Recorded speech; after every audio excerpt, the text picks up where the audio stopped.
चलिए सर, बताइए आज की प्रेस कॉन्फ्रेंस क्या मुद्दा और मकसद है।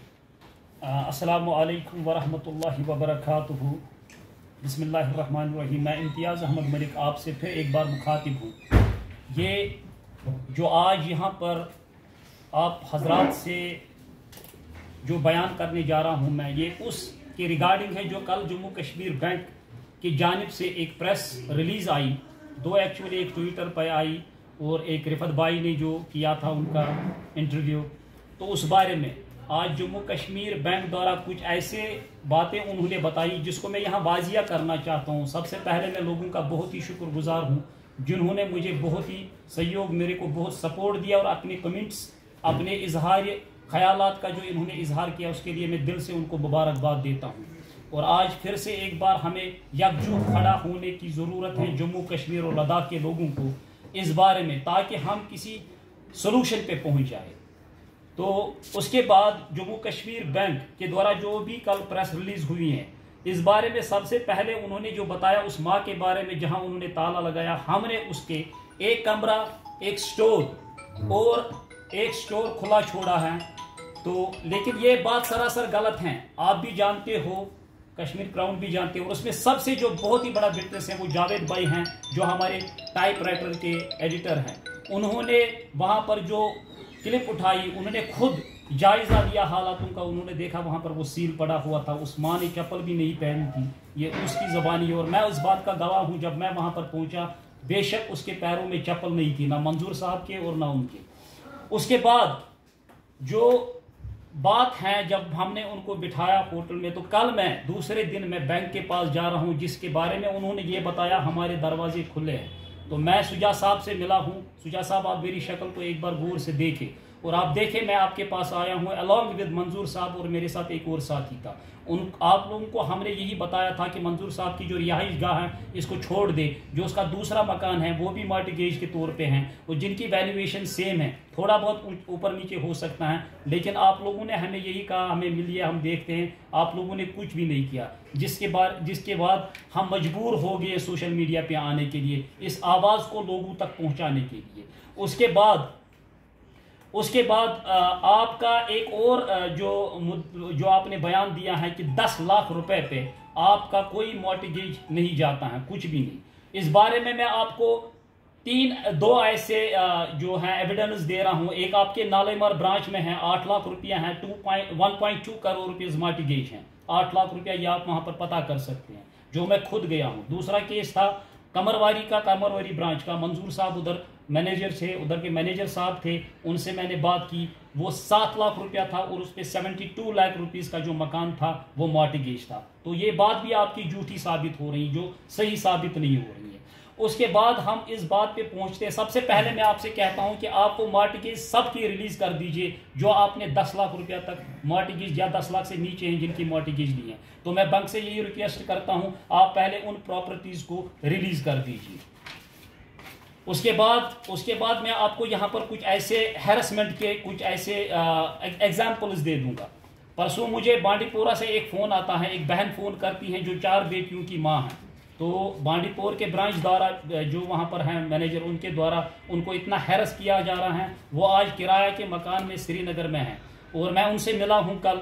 तो उनको इतना हैरेसमेंट किया गया है, उनके पास कुछ नहीं है, हो सकता है कुछ लाख रुपया उनका लोन हो, 2 लाख है, 3 लाख है, मैं नहीं जानता हूँ पूरा। तो उसको भी हैरेसमेंट किया जाता है।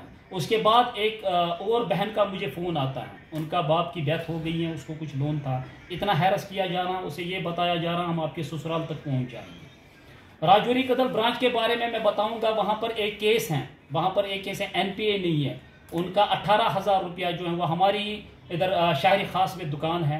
हालात तो आप सबको पता है कि यहाँ पर कैसे हाल आते हैं, काम क्या है। 18,000 रुपया होता है उनका 2 महीने का, जो तीसरा मंथ आता है उसमें, लेकिन वो 14,000 रुपया उसमें जमा कर लेता है, उस पे 4,000 रुपया भी रहता है, लेकिन 21 दिन बाकी होते हैं। तो इस ब्रांच के दौरान, मैनेजर के दौरान या इस ब्रांच के दौरान 8,000 रुपया उनकी गारंटर से निकाला जाता है। जिसके बाद मैंने फ़ोन किया क्लस्टर हेड को, तो उन्होंने उस मसले को देखा। तो ये भी एक हैरेसमेंट है। उन्होंने बोला ये गलत है, उन्होंने एडमिट किया ये गलत है। अगर इनको निकालना ही था वो 4000 निकाले, 8000 नहीं निकालना था। ये भी साबित होता है कि ये कितनी ज़्यादा हैरेसमेंट है एक बिजनेसमैन और एक ताजिर के लिए। उसके बाद लास्ट OTS की बात अगर हम करें, जो आपने स्कीम लाई थी उसमें इतने राइडर्स थे कि उसमें कोई भी फिट नहीं हो पाता था। क्योंकि आपको मैं बताऊं, अगर किसी को करोड़ों में अगर कोई 2 करोड़ 4 करोड़ 5 करोड़ है, आपको 1 महीने या 2 महीने में कोई भी 2 करोड़ नहीं दे सकता। अगर इतना पैसा लोगों के पास होता, ये जो NPs हुए इनके पास इतना पैसा होता, तो मेरे ख्याल में ये जो है ये NPA नहीं होते, इनका अकाउंट बराबर ही वैसे ही चलता। तो ये भी एक मसला है कि आपने उसमें टाइम लिमिट जो दिया है कि पहले आपने 25% देना है, फिर आपने दूसरे मरहले में जो है 50% और 50% बाकी 4 महीने में, जो सूटेबल नहीं है। हमारी पहले से यही जदोजहद रही है कि इस बारे में जो है ना टाइमिंग जो है 2 साल तक दे दे तो जो इजी हो जाए। बाकी इसके बाद मैं आपको बताता हूं कुछ ऐसी मिसालें, कुछ ऐसे एविडेंस आपको बताता हूं मैं, जो बाहर और यहाँ स्टेट के बीच में एक बहुत बड़ा फर्क है। आप सब जानते हो फैंसी फैब्रिक के बारे में, मुझे डिटेल्स में नहीं जाना। विजय माल्या है, अडानी है, और भी ऐसे कई हैं जिनके बारे में डिटेल्स में मुझे नहीं जाना। एंटी करप्शन ब्यूरो की एक रिपोर्ट के मुताबिक, जो उनकी साइट पे भी मौजूद है, उसके मुताबिक आप देख लीजिए। मैं कुछ नाम्स आपको बताता हूँ 3 की। संदीप झुनझुनवाला, RE एग्रोज, लोन 400 करोड़, दूसरा टर्म्स लोन इनका है 150 करोड़ और तीसरा लोन इनका है 115 करोड़। टोटल मिला के 665 करोड़ होते हैं, जिसकी सेटलमेंट 250 करोड़ में हो जाती है और 415 करोड़ जो है उसको वेव ऑफ किया जाता है। और उसके बाद है राज सिंह घोटालिया गुड़गांव MBA मॉल, उनका लोन है 287 करोड़ 287, 150 करोड़ उसका सेटलमेंट होता है, वेव ऑफ 137 करोड़ होता है। उसके बाद भूषण स्टील 2348 करोड़, उसका कुछ भी नहीं आता, ना तो सेटलमेंट है ना कुछ है। टोटल मिला के अगर देख लीजिए तो वेव ऑफ ये जो भूषण स्टील है इसको लेके टोटल अगर देख लीजिए ये रकम जो होती है 2900 करोड़ होती है। मैं जम्मू कश्मीर बैंक के उन जिम्मेदारान, उन रेस्पेक्टेड पर्सनालिटी से ये कहना जो चाहता हूं, जो कल प्रेस रिलीज दे रहे थे, उनसे मैं ये कहना चाहता हूं, क्या आपने बोला कि ये बच्चों का पैसा है, विधवाओं का पैसा है, बुढ़ों का पैसा है, जिसका भी हमारा पैसा है, जम्मू कश्मीर लद्दाख के लोगों का ये पैसा है, तो 2900 करोड़ सिर्फ 3 केस में आप छोड़ रहे हैं, तो ये कहाँ है आपका, ये कहाँ का न्याय है जो ये बोल रहे हैं अब ये लोगों का पैसा है। इन लोगों के पैसों को आप क्यों नहीं वापस ले पा रहे हो? तो उसके बाद मैं आपको ये कहता हूँ, पूरे जम्मू कश्मीर और लद्दाख का जो NPA अकाउंट्स जो हैं वो 1960 करोड़ है। वेव ऑफ आपने जो दिया है वो बाहर आउट ऑफ वैली सिर्फ 3 केस में 2900 करोड़। तो आप अगर इनको इसमें ये एडजस्ट अगर इनको आप दे देंगे, फिर अगर मैं बोलता हूँ आप इसमें अगर 1000 करोड़ भी वेव ऑफ कर देते हैं, आपको 900 करोड़ तो आपको मेरे ख्याल में 1 महीने में यूं मिल जाएगा। लेकिन उसके बावजूद मैं सलूट उन ताजरों को करता हूँ, सलूट उन कंपनीज और बिजनेसमैन को करता हूँ जो ये कहते हैं, और शायरी खास इसकी जिम्मेदारी लेता है, हम एक एक पाई एक एक पैसा आपको दे देंगे, लेकिन टाइम की ज़रूरत है, जो पहले से मैंने बोला है। उसके बाद मैं जो सलूशन पे ये बोलता हूँ कि हमने, मेरा एक ही मानना है कि मैं चाहता हूं कि हमको क्या करना चाहिए, हमें इस बारे में एक कमेटी बिठानी चाहिए। तो कमेटी का मतलब यही है, उसमें अगर एडमिनिस्ट्रेशन आ जाए, शहरी खास को एक उसमें ये बना दीजिए, या और भी अगर आपका कोई हो तो एक कमेटी तश्कील दीजिए, जिस कमेटी में ये फैसला लिया जाएगा कि इसकी सोल्यूशन क्या है।